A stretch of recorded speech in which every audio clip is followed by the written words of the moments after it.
The introduction of the Erasion Sex added a whole extra set of opponents into the arc. There's only, I would say, one of them that is like a for certain set position kind of floating, and that is Zero. I feel like Zero has to either be for Natsu, and the only other person I see him being a opponent for and all of this is Gray, if not Natsu, just to show the comparison of like Gray fighting him, but as a much stronger version. But at Gray as a Devil Slayer, it'd be something for him. But I still think that Gate is going to be somebody for Gray. He just seems more like a Gray opponent. But we'll see on that whole front. Everything else, when it comes to them, their opponents could be, varying between people. I don't personally think any of the Erasion Seis that we like in terms of matchups that we're seeing right now is going to be their end opponents, unless they're going to end up being something kind of like how the Dark Stars are in Eden Zero, how Ferris has them defeated and then makes us a newer higher end version and has one that's more advanced. So it's like if Racer beats Bird, we end up getting Bird 2, Bird Advanced. He becomes the I don't know, Hawk or Eagle or something, Condor, and he's just a bigger, better version of Bird, something like that. I would imagine that Bird is going to beat Racer and then he'll move on to a new opponent, and it will be something that kind of just keeps them from killing each of the Erasion states. I don't know. Right now, to me, it just seems like they're all in a bad spot, and each of them with potential of pulling out trump cards that they can show, because we haven't seen them in a long time. They could show like some form of new thing that they've developed, but I personally don't think that any of them are going to have something like that at this moment, because when you look at the context of the story, a lot of the characters, when it comes to their growth, is because they're going in active events and they're constantly fighting bigger and stronger threats. And the Erasion Seis were doing somewhat kind of in between, but from their side, obviously doing villain stuff and then being anti-heroes and whatnot. But when it comes to everything from Alvarez to 100 Years Quest, I don't really see any of them doing much in terms of training. Maybe Midnight, I don't know. But I think all of them, for the most part, would be more so relaxing over that year, because they just had all of their crimes completely pardoned and they were free to essentially live without worry of being arrested at all in the country. So it just makes sense to me, for the most part, like in any of them, they would probably do more so kind of casual training, but nothing really serious in my mind. I don't really see any of them doing anything that severe. And the one, obviously, primarily for this one, my normal thing of kind of just taking a minute to kind of lay into the whole situation, because I want to talk about all of them, but the only one for sure I would say is kind of set out of the Seis is Cobra. And Blade, when we first got Blade, there was always, when he has a sword, potential of being an Urza opponent. I didn't think so, because Urza already has Wed, so unless Blade is going to be an Urza opponent that leads into her defeating Wed at some point, the other opponent was Gray, just because maybe Gray was going to have a Demon Slayer swordsman against a Demon swordsman type thing. But after the whole bit where he has he revealed his magic as black slashing magic as his whole black magic out of the Erasion Sex, and its first technique, like first ability, is all of its attacks are soundless, or at least a category of its attacks are soundless. So that to me seems like automatically, okay, this guy has something that counters Cobra, because Cobra's hearing magic was the first thing we ever were really shown about his personal abilities. Obviously his snake theming was set there with having Cubelius and his name being, code name being Cobra, but everything after that, it's like you see more of his hearing magic than his dragon slaying magic, and then later he gets more of like counter and offensive sound magic.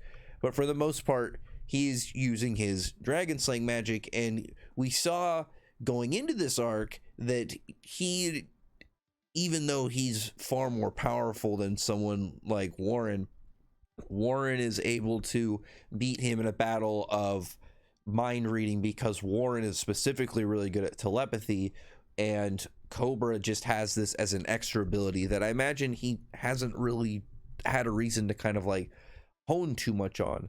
Because when you think about his whole context of having his ability, he wanted to have that power so he can hear the voice of his best friend, that being the snake. Eventually, if he was going to keep up the power, it was to find her. And eventually, once he found Kinana, there would be no reason in his mind other than general power level increasing that he would do anything to improve his hearing magic. So we saw that there was clear flaws in Cobra's whole setup, which is good, because when it comes to the Dragon Slayers, second gen's whole thing has always been that they have more than just their dragon slaying magic. I guess with God Serena's case, it's his is multiple elements. But say with Laxus has other, just general lightning magic, and he has like fairy law and stuff. And then Cobra has his hearing magic and then sound magic. It just gives them a little bit of flavor outside of what the other Dragon Slayers are doing, because the other types are doing more so directly of that kind. Because when you think about it, most of the other Dragon Slayers are going to be getting their Dragon Slaying magic probably much younger at a much earlier stage and then focusing on that. Whereas getting a Lacrima, you probably already have a magic beforehand, so you already are going to have a set of magic before you get Dragon Slaying magic. So it just gives you that kind of split area. And Cobra's now, even with even in the fight, Blade is like talking about he relies too much on sound and using hearing, which is, yeah, I would agree. If you completely just become to a point where you are just muscle memory using a power, there's a good chance that if you don't plan for what if something is in means to counter what you're doing, you're going to get yourself into a bad spot.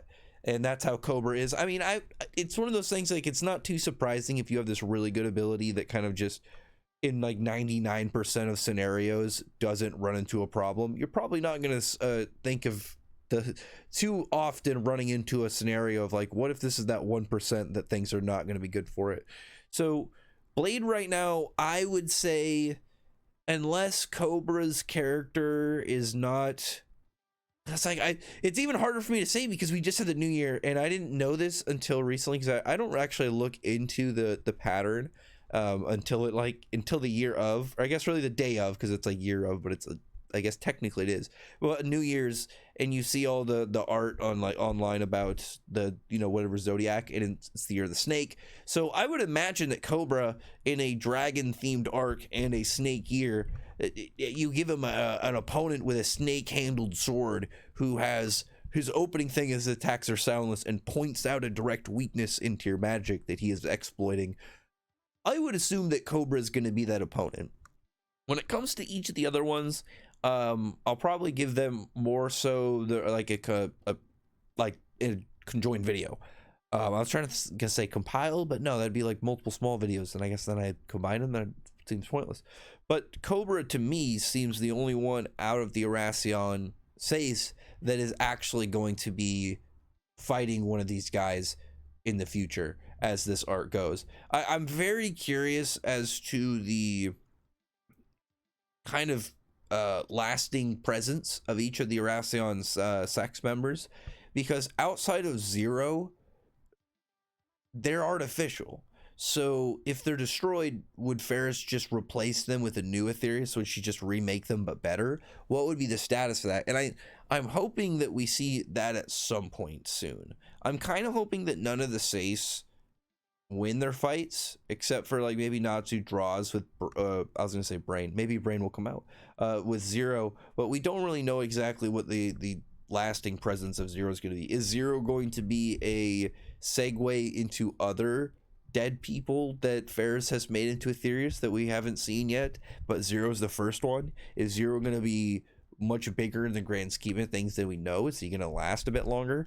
Because right now, at least, assuming that we're either going to get just expansion of the Erasion sex and the general like set of affairs, that where she puts in more, maybe she decides to turn it into the 7 kid next, but she goes something shape or form, but keeps Zero in. Zero is logically, at least right now, the equivalent to Ignia's group of Wed, and he's clearly powerful, but is he as powerful as Wed?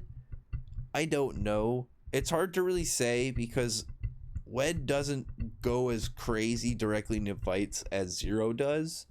Wed seems to want more of the battle, whereas Zero just seems to want to crush his opponent. So it's just a different type of style of how the kind of tempo of your opponent comes at you with. I personally would imagine so, but we'll see what Zero has to offer. Right now, I would really like to figure out in the next chapter or so what exactly Cobra's situation is going to be, because if the other fights are, say, more so off screen, and it's more of like, oh, they just can't win, we see a little bit of their fights, and like it's similar to how we got in this last chapter where it's a demonstration of, oh, my power is this is my black magic, and we see more of that kind of bit from like Gaia and Gate. I think that would be more foreboding for each of the SACE members, but not something where it's like, okay, things are looking absolutely horrible. The only one that I feel like is going to be in a focus spot, besides obviously Zero, is going to be Cobra, just because Cobra out of them is the one, he's the only Dragon Slayer. He's actually done more so in the story than any of the other SACE members, because he actually has a spot in Godzilla spinoff in Road Knight. So it just kind of fits that he has obviously a Dragon Slayer in a dragon arc and a snake guy. Like, it just, there's so many things for him that kind of just like he needs to step up and have a bit of an extra role. He got his own chapter too, so there has to be a reason for it. If Ichiya shows up, which I'm really hoping that we see Dragon Ichiya, I would love for that to be a whole thing, which we'll talk about. That's going to be a whole video in of itself for like a fun video I'm going to do. We'll get to it. Maybe like sometime in this next like week after the next chapter, I'll talk about it. Just for fun. But just finishing out Blade and Cobra, I'm so curious as to what Cobra's kind of moment is going to be in this. Is he going to get a higher end, just like hearing magic boost, where he's like, I can hear and sense everything, and it's just like this really cool tranquility moment? Is he going to actually, what'd be really cool in that? Let me think about this. So just imagine this. This is how I kind of want to go about this. If it's like Cobra kind of just goes into that, and it's just this battle of no sound, and it's one of those chapters where it's like, or portions of a chapter where there's zero dialogue and it's just an art bit, and it's Cobra, and he abandons, obviously, like I said, sound. He goes just off of maybe like smell, because he's a Dragon Slayer and snakes have great senses of smell, so it plays into it. He doesn't use any hearing. He puts everything into it, but he just focuses on pure poison potency, and it's kind of like just a snake killing in a moment of silence, and you have something kind of like that in the future. And Cobra goes into like a higher level of his dragon slaying magic and just his hearing magic. It's just a really cool Cobra moment, because here's the thing: if Gray or Urza fight Blade, it's just another notch in their belt. This is like ideally Cobra's peak opponent, and the last time we'll get like a really big Cobra solo moment, I would imagine, ever. Like, anytime Cobra would probably ever be in the series again, it'd be more of like a moment where he shows up and he has like a part where he's in a fight, or he's aiding, or he's just kind of like making a cameo. If they can give a really sick moment like that, I would love it. I would love just some really cool symbology of him just being, again, actually, I'm trying to think of, because like I would want to know, man, it'd be really cool. Just as a side thing, let me just throw this out there. This is what I would love to see. I'm putting this in the video. This is one of the values of the people. If you stay all the way to the end, and comment if you ever get to the end of this video. You go into the chapter, and he has like a moment similar to Laxus with Alexion, and Cobra has a vision of the dragon that was of his dragon slaying Lacrima, right?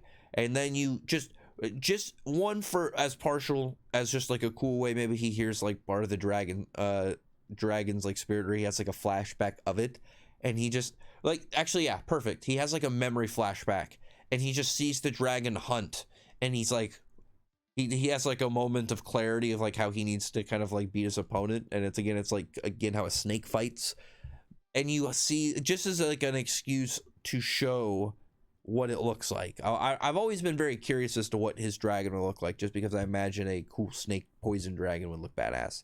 But anyway, that's just kind of just wanted to talk about the fight. I would hope that Blade's attacks do stuff other than just be soundless, and that he's going to pull out some like crazy dangerous moves, and that'll be something that Cobra also has to contend with, but we'll see. Other than that, comment below, tell me your thoughts are about this fight, and like I would love to hear if like somebody that this is the fight they want to see the most, because there's a lot of fights right now that are going on, and I wanted to do this one specifically because this is one similar to like Urza versus Wed that is already kind of said like, yeah, confirm this is locked in. It's not like Gray versus Lekka where it seems logically that they're going to be opponents. Similar to like any demon is like set for Gray. I would personally love for Damon to be an opponent for Kana, which we'll talk about. But I still really want Mira Jane to say coming at some point, because it's got to be... she needs to have a moment at some point soon. We'll see. But anyway, other than that, though, comment below. Leave a friend, like, subscribe, and check out my videos. Other than that, appreciate you, subscribe, thank you for listening.